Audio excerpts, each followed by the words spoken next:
Class Mercedes Benz India की dictionary में ये एक लंबे अरसे तक रह चुकी है एंट्री लेवल प्रीमियम सेडान। काफ़ी हाई एस्पिरेशनल वैल्यू है। ऑब्वियसली वो खिताब अब जा चुका है ए क्लास को, but nevertheless the new 5th generation C class is here in the market.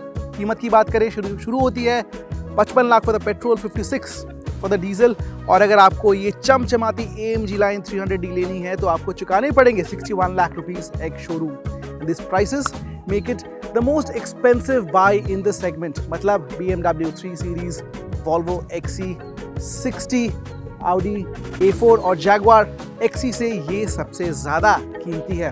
तो क्या आपको अपने पैसे इस मर्सिडीज 3.8 स्टार सेडान पे खर्चने चाहिए या नहीं, आज जानने की कोशिश करेंगे। वेलकम टू जागरण हाईटेक, मैं हूं अनिर्बान।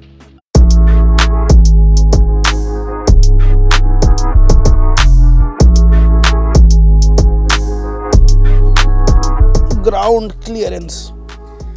अब देखिए, मार्केट में सी क्लास के एंट्री के साथ मर्सिडीज ने मार्केटिंग अटैक कर दिया कि C class is the new baby S class. Obviously इस सेंटेंस पे भी हम बाद में टिप्पणी करेंगे, बट जो ओवरऑल डायमेंशन है गाड़ी की, ये पहले से बेहतर हो गई है, बड़ी हो गई है। मतलब जो व्हील बेस है 2865 मिलीमीटर्स का, ये 25 मिलीमीटर ज़्यादा है than the phased out C class. वहीं जो ओवरऑल विड्थ है वो भी बढ़ गई है, लेंथ है वो भी बढ़ गई है। प्रोपोर्शनेटली सी क्लास मुझे बहुत पसंद आती थी फॉर इट्स चिजल डिज़ाइन। जो पिछली CLA थी बहुत ही ज़्यादा पसंद आती थी, but this one is a different attack on the design language. बहुत ज़्यादा सेंशुअल है, बहुत ज़्यादा क्रीजेस आपको देखने को मिलेंगे। फॉर एग्जांपल, अगर आप हुड की ओर देखते हैं, स्ट्रॉन्ग लाइंस दिए गए हैं। इस AMG लाइन वेरिएंट में जो ग्रिल है ये भी काफ़ी सुंदर लगता है। 18 इंच के व्हील्स मिलेंगे AMG लाइन में, 17 मिलेंगे नॉर्मल पेट्रोल, नॉर्मल डीजल में। जो ओवरऑल सिलुएट है ये भी ज़्यादा वाइड एंड मस्कुलर लग रहा है for the changes in dimension. Front LEDs, rear LEDs दोनों लाइट्स में भी चेंज किए गए हैं, ज़्यादा एंगुलर कर दिया गया है, more like the E class and the S class. Boot space has not changed, around 450 litres, but overall जो इसका अपीयरेंस है, I think previous CLA looked more attacking. This one looks more sophisticated, more grown up लग रही है। तो stylish exterior से interior में चलते हैं और बताने का ट्राई करते हैं कि क्यों इसे बेबी एस क्लास कहने की कोशिश की जा रही है। मर्सिडीज की गाड़ियाँ जानी जाती है टेक्नोलॉजी फैक्टर के लिए, और यहाँ भी आपको भरपूर टेक्नोलॉजिकली लेडन केबिन मिलेगा। एस क्लास की पहली वजह मान सकते हैं कि इसका जो इंस्ट्रूमेंटेशन है ये अब पोर्ट्रेट बन चुका है। मतलब बीच में आपको मिल जाएगा 10.9 इंच का एक HD स्क्रीन। टच फीडबैक में भी काफ़ी अच्छा खासा है। On the right of your screen is 12.1 inch fully digital drivers display, और यहाँ पे जो AC वेंट्स है सर्कुलर, और कह सकते हैं थोड़ा सा स्क्वेरिश सर्कल दिया गया है। ये रेगुलर A क्लास GLA से भी डिफरेंट है। फीचर्स के तौर पे आपको डुअल पैन सनरूफ मिल जाएगा, wireless charging, Burmester speakers, front electrically adjustable seats, और डिफरेंट कलर ऑप्शंस में इंटीरियर के फैब्रिक मिल जाएंगे। एस क्लास जिसे कहते हैं एपिटोम ऑफ लग्जरी, और ये सी क्लास में क्या कॉमन है? कॉमन आपको मिलेगा बहुत हद तक टेक्नोलॉजी पॉइंट ऑफ व्यू से। आपने देखा इंफोटेनमेंट स्क्रीन, इसका जो ओरिएंटेशन है एस क्लास से मिलता जुलता है। जो प्रीमियम कोशेंट है, touch and feel effect inside the cabin, ये भी काफ़ी हाई है। आपको मज़ा आएगा जब आप नए सी क्लास के केबिन के अंदर बैठेंगे। हालांकि बैठने की जब बात हो रही है तो इट्स अ लिटिल टाइट जब आप रियर सीट्स पे बैठते हैं, क्योंकि it's all in front of you. मेरी height 5 foot 7 inch, wheel base बड़ा है, but really not much I can move around. ज़्यादा मैं लेग मूवमेंट नहीं कर पा रहा। बार बार ये गाड़ी आपको याद दिलाएगी कि ये एक एंट्री लेवल प्रीमियम सेडान है। 2 लोग आराम से बैठ सकते हैं, बट तीसरा बंदा अगर ट्राई करता है थोड़ी कोशिश करनी पड़ेगी, क्योंकि यहाँ पे जो सेंट्रल टनल है this is a little too lifted, ज़्यादा हम्पिंग है। फीचर्स की बात करें, आर्मरेस्ट में आपको ये स्मार्ट टच मिल जाएगा, यहाँ पे फ़ोन रख सकते हैं, और यहाँ पे कप होल्डर्स दिए गए हैं। AC वेंट्स भी आपको रियर के लिए मिल जाएंगे, हालांकि USB चार्जिंग पोर्ट नहीं दिया गया है। 3 एडजस्टेबल हेडरेस्ट दिए गए हैं, और पीछे वाला सीट 60-40 फोल्डेबल है। एक कॉमन बात जो मुझे एस क्लास और सी क्लास में बहुत ज़्यादा नज़र आ रही है, there is a sense of floating touch, मतलब अगर आप देखते हैं साइड में कुछ पैनल्स दिए गए हैं, फ्रंट में कुछ पैनल्स दिए गए हैं, बॉडी उभर के बाहर की तरफ आती है, फ्लोटिंग टाइप होती है। For example the sunroof opener आपको स्लाइड ओपनर मिलता है जो यहाँ पे push button window up and down का है। This is also little floating type, body से बाहर निकला हुआ है। So I think it's a nice tactile effect. It will go under the radar in most cases, but अगर आप feel इन feedback के लिहाज से देखते हैं, so this is overall I think a good package. But मेरे लिए अभी भी BMW 3 Series long wheelbase and the Volvo S60 is the best sedan in terms of comfort for the rear seat passengers.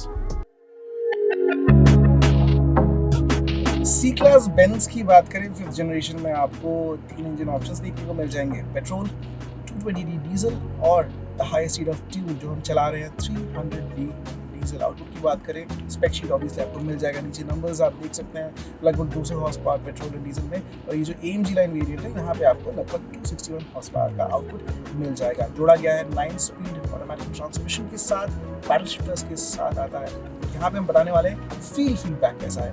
Feedback की अगर शुरुआत करें तो पहली चीज़ आपको महसूस होगी जब आप ड्राइविंग सीट पे बैठे हैं, that you are seated very low. जो इसका सीटिंग पोजीशन है, मुझे लग रहा है CLA के कंपेयर जो फेज आउट CLA है उससे भी ये नीचे है। Obviously it gives you better dynamics, handling progress ज़्यादा देता है, बट थोड़ा takes a little time getting used to, because थोड़ी दिक्कत हो रही है मेरे को सामने तक जज करने में। अब बात कर लेते हैं इंजन परफॉर्मेंस की। I think we have not got a hang of the 1.5 litre petrol, but ये 300D डीजल है। This is really powerful for a size of this car, and also pickup अच्छा है। जो इसका mid range torque है, that is also very sweet. Obviously at times transmission really does not live up to what the engine has to offer, तो paddle shifters तब मुझे use करने पड़ रहे हैं। थोड़ा स्लो शिफ्टिंग लगता है कभी कभार 9 speed electronic transmission, but pedal shifter से आप वो ओवरकम कर सकते हैं। C-Class एक लौती ऐसी गाड़ी है अपने सेगमेंट में जहां डीजल में भी आपको हाइब्रिड मिल जाएगा, मतलब 48 वोल्ट का एक एक्चुएटर पंपिंग मशीन मिल जाएगा जो लगभग 20 हॉर्स पावर 200 न्यूटन मीटर का वो एक्स्ट्रा इंपटस देगा इंजन को। तो that makes it even a sweeter deal in terms of fuel efficiency. Petrol में लगभग 16, जो 220D है उसमें सेगमेंट लीडिंग 23 kmpl, और ये 300D में आपको 20 तक की औसत मिल जाएगी। And I can bet on this, vouch on this, that the 300D I'm driving, this has returned me over 18 kmpl even in peak Delhi city traffic. Overall जो इसकी noise insulation है, NVH level, those are well contoured, बहुत ज़्यादा ambience noise, बहुत ज़्यादा outside noise will not creep inside the cabin. Dynamics wise, obviously this is based on a new platform, a global platform that was introduced with C-Class in 2021, that has made its way into the Indian market, and this has actually gone a few steps higher. It has risen above the ranks to give you a better dynamics when you are driving this car. तो overall handling में भी आप इसमें improvement देख सकते हैं। थोड़ा बहुत हमने ट्विस्टेड रोड्स पे चलाया, ट्रैक पे चलाया, and I was utterly pleased with what this driving dynamics of this car had to offer. So overall there is an evolutionary improvement in the C-Class, but is it the ultimate car that you should buy in this segment?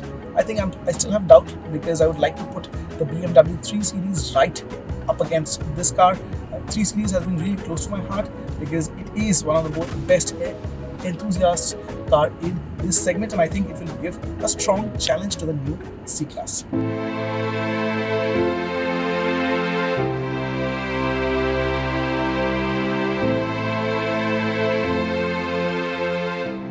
आज का दिन हमारे लिए काफी luxurious था thanks to C-Class। और C-Class की बात करें तो I think more than the market, Mercedes was waiting to launch this car because Volvo S60, Audi A4 और BMW 3 Series long wheel base already कुछ महीनों से मार्केट में अपना दबदबा बना के बैठी थी। तो why should I pay extra for the C-Class? देखिए इसकी कुछ वजह है। Few of them are obviously it's a Mercedes. Secondly, features के मामले में this is one of the best car in the segment. And thirdly, अगर आप डीजल लेते हैं, class leading mileage कहाँ मार खाती है? Overall space. Obviously, there are other cars in the segment which will offer you more space if you are looking for a chauffeur driven sedan. आज के लिए बस इतना ही। कैसा लगा आपको वीडियो ज़रूर मुझे कमेंट सेक्शन में बताइए, और कुछ जानना हो about the C class you can leave a question और कमेंट बिलो।